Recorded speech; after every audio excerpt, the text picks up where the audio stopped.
I couldn't do anything to change my medical circumstances.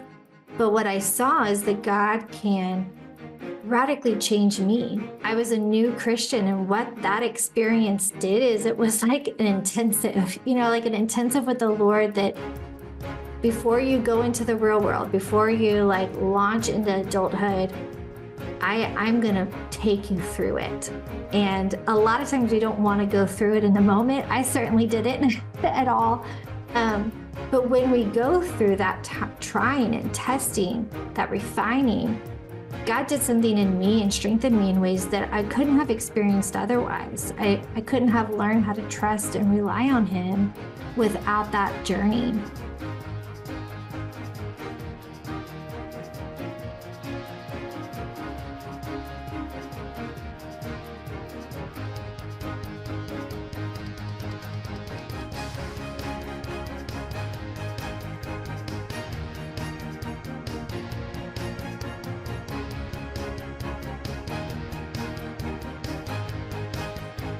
You're listening to Altered Stories with Michelle Renee Gutch.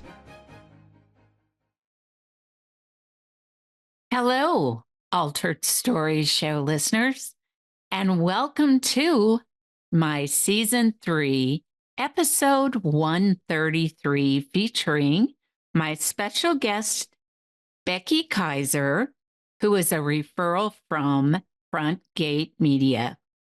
This is your chief storyteller host, Michelle Saunders Gutch, and thank you for listening to my show and watching that helps Christian women share their God stories so women around the world can hear them and never feel alone. And friends, I pray that God is blessing all of you immensely. And I wanted to give a big shout out to our Barbados listeners for your support of this show. I'm excited to share that the Altered Story Show was recently ranked number 2 on the Apple podcast charts in the religion and spirituality category and Christian category. Always a blessing to see our show growth in other countries. So now, friends, let's get this show started. And today I'm excited to bring to the mic Becky, who will be sharing her I Can't, but God Can God story. Just a few words about her, and then I'm going to let her speak. She's a speaker, of course, podcast host. She's a ministry leader, renowned Bible teacher, life coach, and cheerleader of women. Oh my goodness, she is my kind of gal. Welcome and good morning to the show, Becky. How are you today? I'm good. So, question for you. Do you have the tropical background in celebration of the Barbados thing, or is this just always you? Well, that's a great question. It is me, but it seems like it's kind of aligned because I've had a few women from Barbados. Yeah. And then since we recently got that ranking, wow. Yeah. So, hey, yeah, I can say it's an honor. A celebration of that. I love it. Oh, okay. Great question, though. So, how are things going out your way? Tell us more about you if you want. We want you to be comfortable, have a good time here with us on the show before we actually have you jump into your God story. Yeah. So my name is Becky Kiser. As you said, I live in Houston, Texas. Well, I live in the Woodlands, which is just north of Houston. I have 3 girls, a 3rd grader, 5th grader, 7th grader. So all the like girl energy in our household. Wow. And then my husband, Chris, and I have been married for around 17 years. And, I spend my time being the worst paid Uber driver that's ever existed and writing books and speaking and doing podcasts and coaching women. So a little bit of everything going on in our world. Wow. What's it like to drive Uber there? Is it pretty lucrative? I mean, I took Uber, when I was out there for I'm the not Spark an Media actual Conference. Uber driver. It was more of a joke of because Sorry. double my children around all the time. I am Oh, okay. not a good pay. They don't pay me. I just do it for free for Oh, them. okay. Well, hey, my husband has done a little bit off and on of Uber driving. Not that he likes to do it. I Yeah, mean, it's not something he has to do, but he yeah, enjoys it. He enjoys meeting people and kind of escorting them around. And so on occasion, he's yeah. done Uber driving. Yes, So I that's know they were friendly when I was out there. that's so fun. Yeah. Yeah, it is fun. So Becky, tell us a little bit about um, kind of your journey of writing your book. Hmm.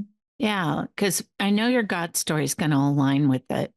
Hmm. So I'd like to hear a little bit about the backstory of what probably has its own God story, right? For sure.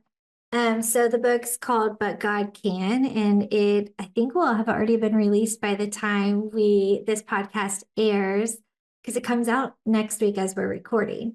Oh, this is a Um, big deal. yeah, so very exciting. It's almost out into the world, but the journey started many years ago. I think all of us can relate to that, where God puts a plan, a dream, an idea in your head and in your heart. And it feels a lot like 3 steps forward, 2 steps back, 8 steps forward, 19 steps back. That's And what I'm going through. Yeah, yeah, it's and rough. it is that roller coaster. And so for me, it started even beyond this book specifically, but in my writing journey of first writing on blogs when blogs were a thing. And then I, about 10 years ago, started self publishing some Bible studies. And one thing led to another. And my first book, that was more of a resource book, came out 5 years ago.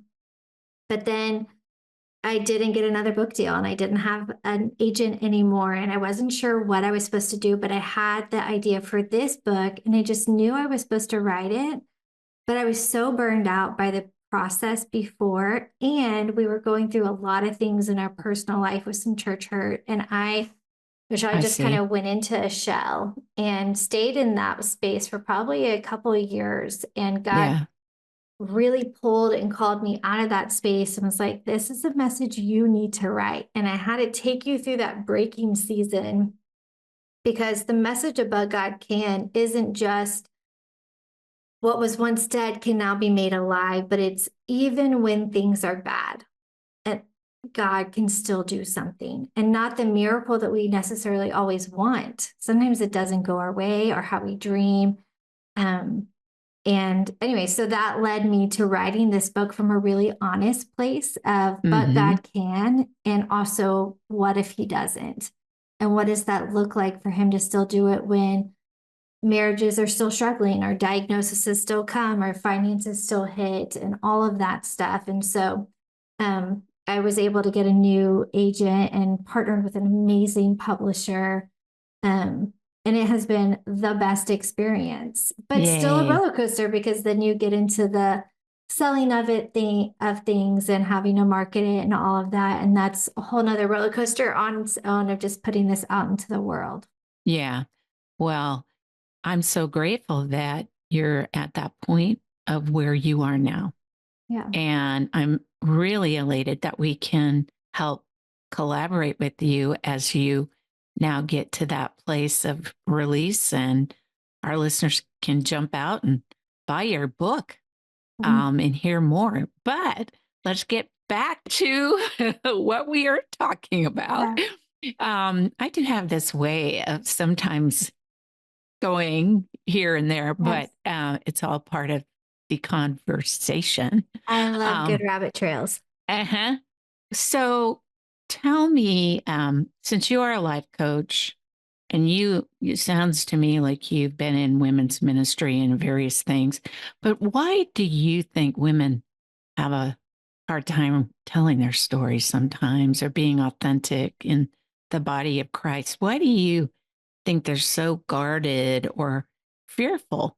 I mean, Mm. I started my podcast for the purpose of helping women do that because I had a story. And I was afraid to let it out there, Yeah. because of ramifications and various things. But I'd like to hear your perspective on that.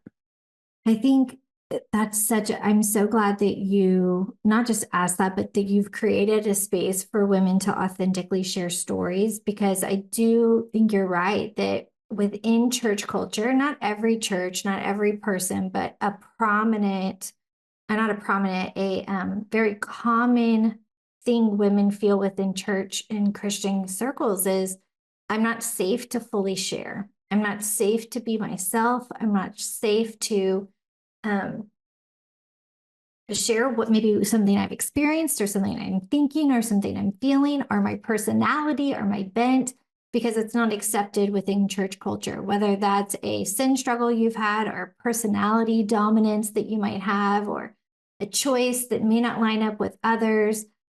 We don't feel like we can be ourselves, and because the church often puts, especially on women, a really strong idea of a certain mold of a person with certain Absolutely. life choices, and because of that we don't feel safe. And the truth is, Michelle, it's not just in the church. We see that in culture too, like with the rise of the Me Too movement highlighted so much of that. So many women felt like they weren't safe anywhere to share what had actually happened in their lives, that it'd be twisted somehow. So like a biblical example of this would be how Tamar was interpreted that she was a prostitute, or Yes.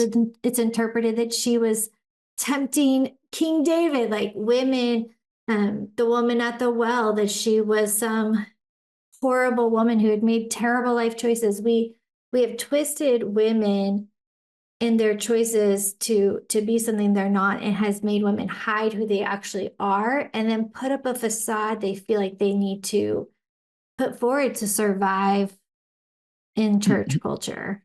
Would you agree Mm-hmm. with that? Oh, yeah, I do agree with that. And that's, I worked for large faith-based national nonprofits, international nonprofits, and the women were wounded.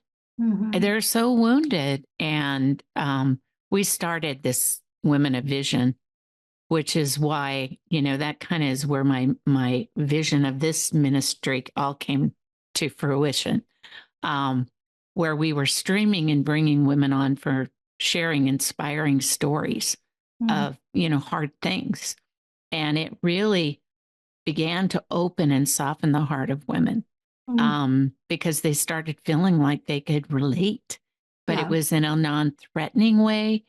And they didn't have to go so public with things, and they could heal, but without it having to be so public, is Yeah. what I'm saying. Yeah. But anyway, I really appreciate your input and insight into that, because of your experiences. And so um, we'll move on now.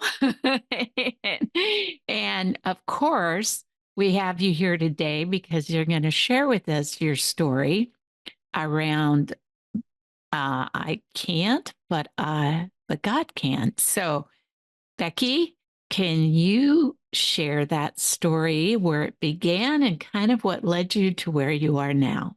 Mm-hmm. So it started, I grew up in two homes, two households. My parents divorced when I was an infant, and my mom she's not atheist. She's very spiritual. So she very much like believes that there's a greater being. She kind of worship like Mother Earth might be her God, and is a clinical psychologist. Then my dad and stepmom, they were Methodist. So when we were at one house, we went to a very liturgical based Christian framework.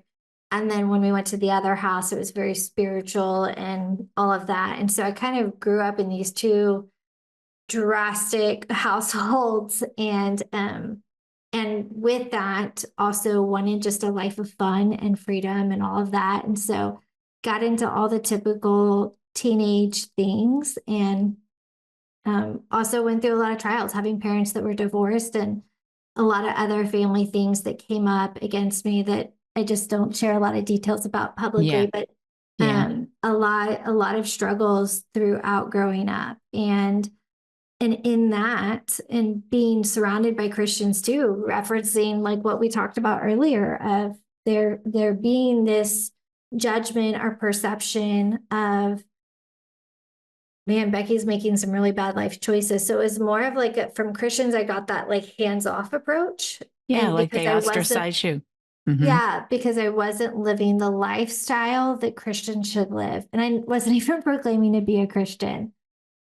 However, my brother, who's 2 years older than me, still one of my very best friends, he became a Christian, and the year before he left for college, just radically pursued me and showed me what Jesus is like, and that he loves Amen. everyone regardless of their life. He did not come to heal the sick. He came to save the sinners. And that was my brother for me. He was literally the hands and feet of Jesus. And I remember, Michelle, the first time I heard the story, maybe it wasn't the first time, it was the first time I remember hearing the story about Lazarus dying. And then Mary and Martha both being able to go to Jesus and say, if you'd only been here, like if you'd only been here. And then Mm-hmm. Jesus weeping because he genuinely cared for his friend. When I heard that verse of Jesus wept, it was like, and it's every church kid's favorite verse to memorize. For It's me, easy. yeah. But for me, it was like, he cares. He actually cares. And so I gave my life to Christ, like right there, of like, I don't even know what I prayed. I'm sure it was the most uneloquent, curse ridden filled prayer that's ever existed. But I gave my life to him and just believed that he was real and wanted to follow him. And so that began my journey of that understanding of, listen, I can't get my life together on my own. I can't have joy and peace on my own. I was trying to mask it, but God he can bring something into my life that I can't fabricate on my own. And then in that, as we walk with Christ, we experience it in highs and lows all over the place. I had some medical issues that ended up going through 12 surgeries throughout my college life, and Wow, Becky, just that's a feeling lot. like 12? 12 12? surgeries. And it was hard and painful and a struggle. But in that same time, like I couldn't do anything to change my medical circumstances. But what I saw is that God can radically change me. I was a new Christian, and what that experience did is it was like an intensive, like an intensive with the Lord, that before you go into the real world, before you like launch into adulthood, I'm going to take you through it. And a lot of times we don't want to go through it in the moment. I certainly didn't at all. No. But when we go through that trying and testing, that refining, God did something in me and strengthened me in ways that I couldn't have experienced otherwise. I couldn't have learned how to trust and rely on him without that journey. And then it goes on from there of friendships and relationships and jobs and all those things, of a constant cycle, like I said before, of like 3 steps forward, 2 steps back, sometimes 5 steps forward and no steps back, of I having to learn that, listen, I have gifts and strengths and abilities. It's not to say that we can't do anything. We actually can do a lot of things, right? Like Right. we're really great, but culture wants to tell us you can do anything, you can be anything. And what I've learned over the past 10 years, especially, is, listen, the gospel message is actually that on our own we can't, but that God can. And so in every moment, whether that's I wake up with a very moody teenager and I can't have a reasonable conversation with her, but God can show me how to be patient, how to empathize, how to listen. And that can be a really fruitful morning. Like we had this morning, I sat at the island with one of my daughters and just walked through some things she's just struggling with. But there have been other mornings where the same situation happens and I totally lose my cool and overreact. And in those same moments, I couldn't do that, but God can show me then grace, and he can show me he loves me, and he can show me then how to show my daughter, hey, listen, I'm sorry. I really overreacted and that was really dumb of me. Would you forgive me? And those both conversations are just as powerful. Me showing her that I can't, and then me seeing that I can't, but God can. Yeah. Wow. Yeah, I'm still processing everything you're saying. It's so authentic and it's so real. And that's the thing. You gave very tangible examples of why you can and why God can't, you Yeah. know, and it's reality. I mean, that's the walk. That's the Yeah. walk we are on Yeah. because we are refined and continually will be until we are taken home. Yeah. And so that's, what even Paul talks about in scripture. And, we're running the race and, we fall down, we get back up. Yeah. But we have that hope. We have that hope. Mm-hmm. And I'm really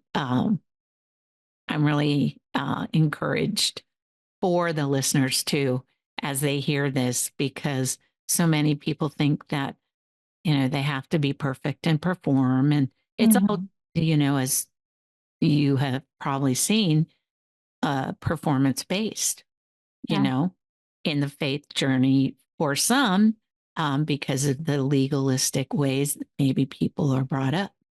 Yeah. So that's really a great message. And so I also would love to hear a little bit more from you about your book. Let's talk a little bit about like how have you laid it out? Is it a devotional type? Is it, story based? How have you put that together? That's the structure of it. Yeah. So I try to do, it's not a devotional, but it is interactive. And so that's where, as a life coach, really wanted it to be practical, hands-on. So even if you do the audio version, there's a free download for you to like still have all the processing space and questions in print form. But it's broken up into 3 parts. And the first part is, let's forget the former things. So a lot of times as Christians, we just stuff down, right? Like that was actually one of the conversations I was having with my daughter this morning of, we just stuff down our frustrations, our bitterness, our fears, our anxiety, our hurt, our betrayals, because good Christian women just plaster the smile on and say, God's got this. Like that's what we should, quote unquote, do, right? Mm-hmm. Um, and so we don't look back because Sarah looked back and she turned into a pillar of salt. So we don't want to do that. And that's bad. But the truth is, what we learn from a lot of really smart, educated psychology people is that processing your past is very fruitful and helpful. What Sarah did was she leaned back and longed for what was. And so to look back and heal and learn from the past can be very helpful for a person so that you are free to move forward, so that you can kind of cut those ties and move on. So that's the beginning of the book. We talk about failures, we talk about lies, all super encouraging topics. But then we embrace them and we learn what to do with them instead of just ignoring the shame we might feel from failures or just ignoring lies that we're hearing. We learn how to hear those lies and then what is actually true.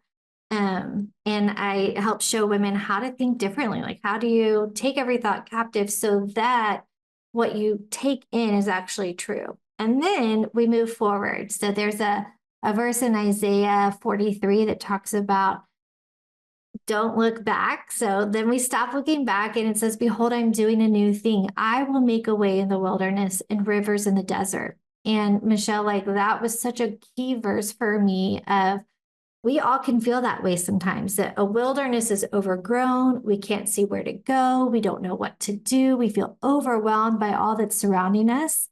And then also in the desert, we can feel like there's literally no hope. I see no options. I see nothing. I'm struggling. I'm dying. I'm gasping for air. And what God says in both of those situations is, in the wilderness, I'll make a way. In the wilderness, I can make a path when you see no way. And what God says in the desert to us is, listen, not only am I going to give you a cup of water, not only can I give you a well or a stream, but I'm going to give you streams, plural, in the desert place. And so that's part two, where we go through feelings that we all have, feelings of being exhausted, and how God can make us strong, how we feel stagnant, but how God has a purpose for us, how we feel lonely, but how God is with us, how we feel disqualified or overwhelmed or inadequate. And we address actual things. That was one thing that was super important to me, is that we would know it's normal to feel these things, right? Like these are normal things. And then throughout each chapter are questions and applications and activities and things that you can do. And at the end of each chapter is discussion questions. So if you want to do this with friends or family. And then the book wraps in a super practical way, very like life coach session is what it's supposed to feel like, of like, here's some like 7 super practical steps broken into 7 chapters of, this is how you move forward. This is how you get going into the abundant, purpose-filled life that you want. Yeah, there's so much practical application. And then what I am hearing is there's, lots of space for, I mean, you could turn this into study and a lot of other things, but it's a healing.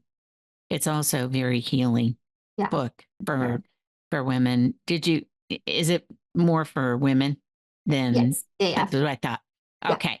All right. So also, Becky, if you could talk a little bit about like your ministry, what you're doing, how we can support you, how people can get in touch with you, all those things.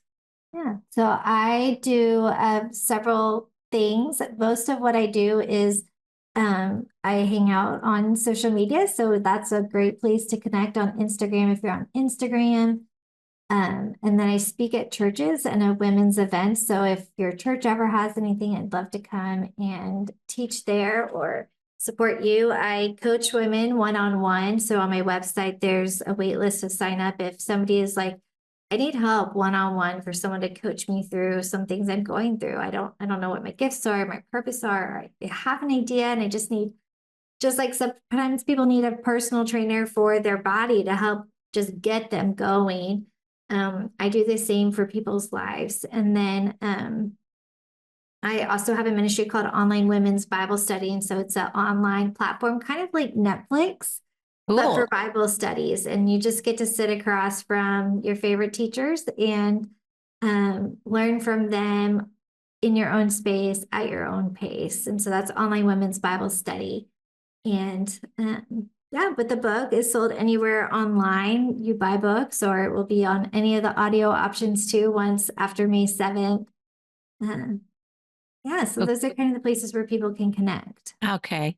One other question, I was just curious, when you found Jesus, when you really surrendered over and let him do the work that was needed in your life, in terms of healing and all, did that come easily? Did it take time for you to, begin to, go through that process of healing?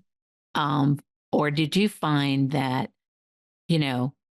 I mean, I know you're going through, we all go through healing even all the time. It doesn't matter. Right. We're always healing and adjusting and all, but your experience when you found who Jesus was, because your brother was Jesus in the flesh in a way, it sounds to me, he modeled that, but was it quite a pursuit that he was doing for that? It's just interesting to hear the transformation of where you were in the struggle to where you became as a believer.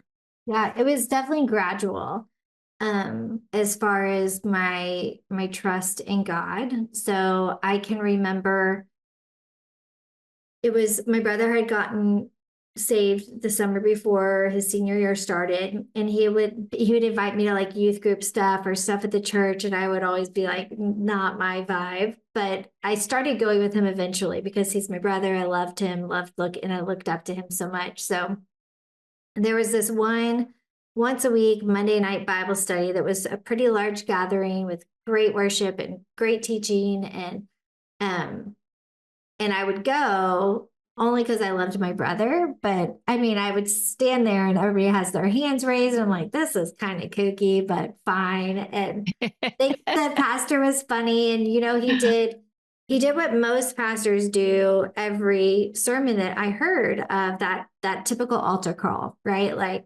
if you want to give your life to Christ, then raise your hand or come to the front or whatever. But there was one time, one Monday night, and he did the typical altar call. And I always had my eyes open because I wasn't praying. And he looked around and he said, if anyone is in here right now and you're like, I don't have faith in you, God, but I'm willing to pray, give me faith to have faith. Would you pray that with me? And I was like, I could pray that. Like, I'm willing to like put it out there. Like, I'm willing, God, if you're real, I would be down for this. I'd be down for knowing if you're real. And so I prayed that prayer in January, and I just said, God, if this is true, give me the faith to have faith to believe. And it wasn't until August that I had faith to believe. But over that time, my brother showed me a lot of love. I remember that summer, there was a group of girls at the church that we went to at my dad's house. And they invited me to be in their accountability group that summer. And it was actually my brother's friends. So they were all a year or 2 years older than me. And they said, would you join our small group for the summer? And I was like, y'all know I'm not a Christian, right? Like, the things I share with you will shock you. Uh-huh. And they were like, we'd love to have you. And so I went. And, Michelle, it was the first time I'd been around Christians who didn't judge me. It was the first time really girls. It was the first time I'd been around female Yeah. Christians, and they shared their mistakes. So a lot of what we talked about at the beginning of This show, yeah. the vulnerability, the importance of there being a safe place for women to share who they actually are. And that was my Mhm. first time to ever see that. And it changed my life because it allowed me to see, oh, wait, so when you become a Christian, it's not that you have to become perfect. It's not that you have to change who you are. It's a process. It is, and they invited me into their struggles. They let me see when they didn't want to spend time with God, or they let me see when they questioned God, or when they wanted to date a boy that they knew they shouldn't date, and all the things that Mhm. everyone, at least at that time Yeah. in life, were going through. They let me see it. They let me see how they genuinely process that with the Lord. And so I would say that was a huge factor for me of my process. And then it was a slow evolution of he gave me faith to have faith to believe. But it took time. It for sure took time. Yeah. Well, what I appreciate about what you're sharing is that it is a struggle. Yeah. I mean, being a Christian is not, it doesn't just happen and it's done. It's a choice, and it's an everyday, surrender. And it's some days, like you said, we don't want to surrender. Yeah. Some days we don't want to be nice. Right. Some Yeah. days we don't want to be the hands and feet of Jesus, right? Yeah. Some days we don't like our spouse, or, some Yeah. days we lose our temper and maybe we swear, you Absolutely. know? I Yeah. mean, I just want my listeners to understand Jesus loves us. He knows we're imperfect, that we need him. We like your book and what you're telling me in your whole message is we can't, but he Right. can, That's right. right? That's right. Yeah. That's right. So, well, are there any other words or anything else, Becky, you might want to share? I would just say, for just in thinking about our conversation, for anyone who's listening, I would encourage you to find a space where you can be real and authentic and vulnerable. And I would also challenge women to be willing to be the first to say, I can't. I don't have it going on. I don't, um, I'm not all that it seems to be portrayed outwardly or what's maybe expected of me. And when we create that safe space, that's when we can see God do something really powerful. 2 Corinthians is it 12:8-10 talks, well, that's where Paul is like, I have these thorns in the flesh and I just keep Yes, praying and praying that they will go away, and they just don't. Like, he's not they giving me a don't. break. And what Jesus says in response to that is, listen, your weaknesses is the opportunity for me to show off my power. And so when we embrace those things, when we say, listen, I can't do it, then we also get to experience a power of God that we couldn't do if we try to do it on our own.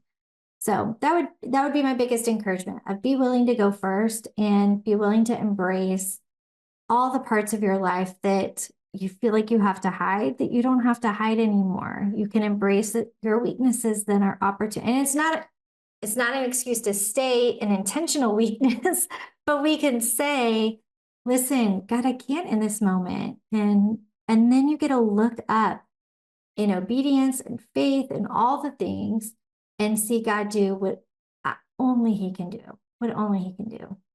Yeah. And I think God loves that when we do that. Yeah, for sure. For sure. So, well, again, thank you, Becky, for your time and for coming on the Altered Story Show and being so authentic. And friends, we're going to have this episode up on our website, along with the other podcasts that we post out there. And she'll have her links and different things out there about her. And then also, friends, we will have this up on YouTube and all on the other platforms that we've been blessed to be able to share the stories. And friends, I also wanted to take this moment and say that Sherry Puckett, who is our mental health tip expert, is going to share a tip for us. And she is a licensed mental health counselor as well. Hello, friends. This is Sherry Puckett, licensed professional counselor. And a few weeks ago, we talked about what do you do if you have a toxic person in your life, and how do you create healthy boundaries with that person so that their toxicity does not poison your heart and your mind. But today I want to talk about what do you do if you are that toxic person, and how do I know if I am toxic? Well, the root cause of being a toxic person has to do with control. You have to feel as though you are in control at all times. And if anyone challenges your opinions, you become very angry, and personally you feel insulted and vengeful. That means that you have toxicity, and it starts right there in your heart. The Bible says this in Luke chapter 6:45. Jesus said, out of the abundance of the heart, the mouth speaks. So one of the ways that you will know for sure if you are toxic is if your words are horrible at times. And it looks something like this. You put down other people. You're like, oh my gosh, I can't believe those people are on welfare. They are so stupid and dumb and lazy. And you can go on a rampage about people you've never met, do not know their circumstances, and yet you have an opinion about them, and you feel justified in speaking your opinion. Then there are those other people that are, oh my gosh, they're wealthy, or attractive, successful, whatever it is, and you have an opinion about them too. They think they're so great, or this woman thinks she's so amazing walking around in those high heel shoes, trying to get everyone's attention. I hope she falls on her face. She deserves it. She's this and that. And you really don't even know the person you're talking about personally. That is a big sign that you are a toxic individual, and it is rooted in lies, demonic lies. These demonic lies are rooted deep within your heart, and it has the belief system that somehow there's this hierarchy of people and you need to be at the top. It's from the enemy, and it actually puts you in deep bondage, and it ruins relationships, and it destroys people all around you. So it's very important that you acknowledge it and then change your ways. And how do you do that? The first thing is that you have to admit, I'm a toxic person and I need help. So repentance is very important. Get before the Lord and say, God, help me not to be this way. The second thing is give up control. Become like that little lamb in the arms of Jesus and say, God, I do not want to be in control anymore. I want to be different. The third thing you can do is to practice praise. Give praise to God.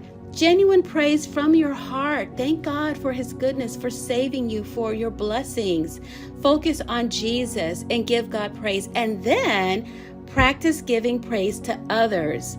Prefer others, as the scriptures say, and begin to see what God is doing in their lives and rejoice with them. Friends, it's a process, but it's a necessary process, because as imitators of God, it is so important that our mouth is filled with good. We want to come into agreement in every single area of our lives.